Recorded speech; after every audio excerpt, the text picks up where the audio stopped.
Halo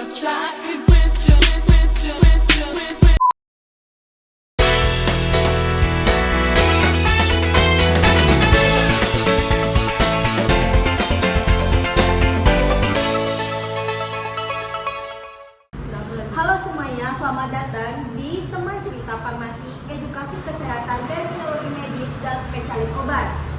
Pada sesi kali ini kita akan membahas tentang terminologi medis sistem saraf pusat.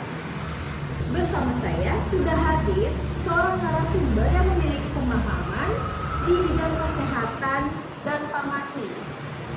Mari kita gali-gali ya dari kakaknya. Halo Kak, boleh perkenalkan diri dulu? Halo semuanya, saya Rahmawati, mahasiswa dari Akademi Farmasi Yarsi. Sebagai narasumber di sini akan menjelaskan tentang istilah beserta artinya sistem saraf pusat atau biasa disebut dengan SSP. Baik, kita mulai ya, karena kayaknya seru banget gitu. Oke Kak, di sini ada istilahnya neuron. Arti dari neuron ini adalah unit dasar sistem saraf yang berfungsi mengirimkan sinyal atau biasa disebut tuh sel saraf. Berikutnya ada dendrit. Dendrit adalah bagian neuron yang menerima sinyal. Berikutnya ada akson. Akson ini adalah bagian neuron yang mengirimkan sinyal. Berikutnya ada sinaps. Sinaps adalah titik pertemuan antara dua neuron. Berikutnya ada otak besar. Pusat kendali utama mengatur pikiran, emosi, dan gerakan. Berikutnya ada otak kecil. Di mana ada otak besar, pasti ada otak kecil. Mengatur keseimbangan dan koordinasi gerakan. Nah, berikutnya tuh kan kita sering kayak bersentuhan dengan sesuatu, kita tiba-tiba kaget nih Kak. Kaget itu biasanya di medis kita sebut refleks. Refleks ini adalah respon otomatis terhadap rangsangan. Kemudian ada konteks cerebral. Konteks cerebral ini adalah lapisan luar otak yang besar. Berikutnya ada konteks cerebral. Lapisan luar otak besar yang bertanggung jawab atau fungsi kognitif tingkat tinggi. Berikutnya ada lobus frontal. Terlibat dalam perencanaan, pengambilan keputusan, dan kepribadian. Berikutnya ada lobus parietal, terlibat dalam sensasi sentuhan dan persepsi spesial. Berikutnya ada lobus temporal, terlibat dalam pendengaran dan pemahaman bahasa. Berikutnya ada lobus occipital, terlibat dalam penglihatan. Kemudian ada limbic system. Limbic system ini terlibat dalam emosi dan motivasi. Kemudian ada hipokampus, terlibat dalam pembentukan memori. Kemudian ada cerebrum, itu menjaga keseimbangan tubuh kita. Berikutnya ada medula oblongata. Dia berfungsi untuk mengontrol fungsi pernapasan dan detak jantung. Berikutnya ada pons. Pons ini berfungsi untuk menghubungkan otak besar dan otak kecil. Berikutnya ada spinal yang biasa disebut orang adalah sumsum tulang belakang. Berikutnya ada neurogenesis. Neurogenesis ini berfungsi untuk pembentukan neuron baru. Berikutnya ada cerebrum, bagian otak besar yang berfungsi untuk berpikir, perasaan, dan gerakan secara sadar. Berikutnya ada encephalon, dan dari otak yang terdiri dari talamus dan hipotalamus. Berikutnya pasti ada penjelasan terkait talamus. Talamus ini adalah stasiun relaks utama untuk informasi sensorik menuju konteks cerebral. Talamus pasti ada hipotalamus. Hipotalamus ini berfungsi untuk mengatur suhu tubuh, nafsu makan, tidur, dan emosi. Berikut ada glia. Ini berfungsi memberikan nutrisi dan melindungi neuron. Berikut ada sensorik.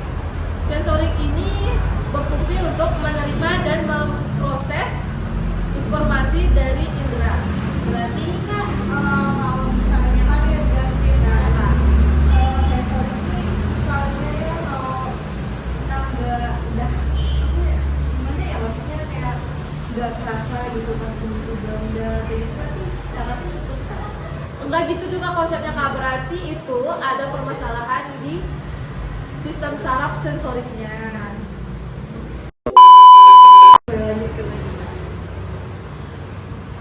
Setelah sensorik ada motorik yang mengontrol gerakan otot. Kemudian ada kognitif yang memungkinkan pemikiran, belajar dan mengingat. Berikutnya ada homeostatik yang berfungsi untuk mempertahankan keseimbangan internal tubuh. Kedua ada emosi. Emosi ini sering kita kaitkan dengan marah, mood yang berubah-ubah. Ternyata emosi ini memiliki arti mengatur perasaan kita dan mood kita. Berarti kalau dia nggak ada emosi, berarti seharusnya nggak baik-baik aja gitu ya. Terkadang orang yang nggak memiliki emosi itu ternyata di dalamnya itu punya emosi loh. Cuman dia tidak, ada beberapa orang yang tidak bisa untuk meluapkan emosinya secara langsung. Gak mungkin dong kita tiba-tiba emosi terhadap orang dan kita harus nyerang dia.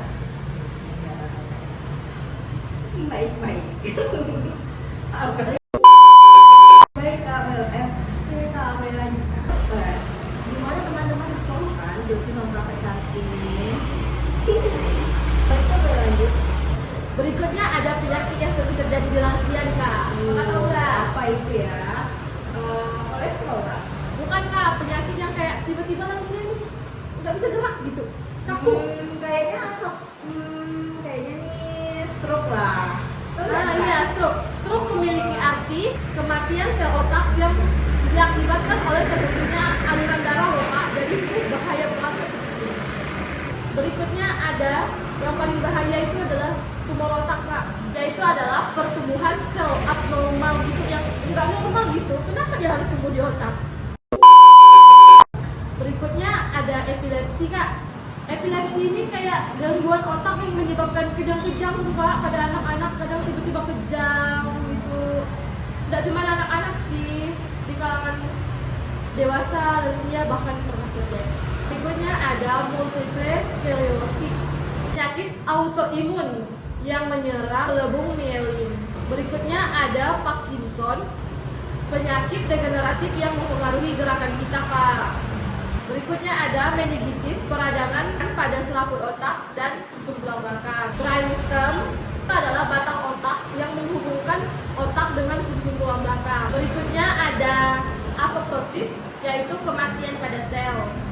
Berikutnya ada prickle, yaitu radang di dalam otak. Berikutnya ada dementia, gangguan yang menyebabkan menurunnya daya ingat, berpikir, dan kemampuan dalam beraktivitas. Saraf spinal mengatur gerakan otot, mengatur juga fungsi organ dalam. Berikutnya ada saraf facialis yang berfungsi mengontrol ekspresi wajah dan indera perasa pada lidah. Saraf vestibulokoklear mengontrol keseimbangan dan pendengaran. Berikutnya ada saraf olfaktori, yaitu mengontrol indera penciuman. Berikutnya ada saraf optik, berfungsi untuk mengontrol indera penglihatan kita. Kemudian ada saraf trigeminal yang mengontrol sensasi pada wajah. Ada saraf abdukan yang mengontrol gerakan mata kita. Kemudian ada encephalitis yang dia ini adalah peradangan pada jaringan otak. Kemudian ada encephalopati yang dia ini adalah gangguan pada fungsi otak. Terakhir ada encephalitis, yaitu adalah peradangan pada otak. Jadi gitu Kak, 50 terminologi spesialis obat. Terima kasih Kak Rahma yang telah memberikan ilmunya kepada sahabat-sahabat kita, dan terima kasih juga kepada teman-teman yang sudah mendengarkan podcast kita.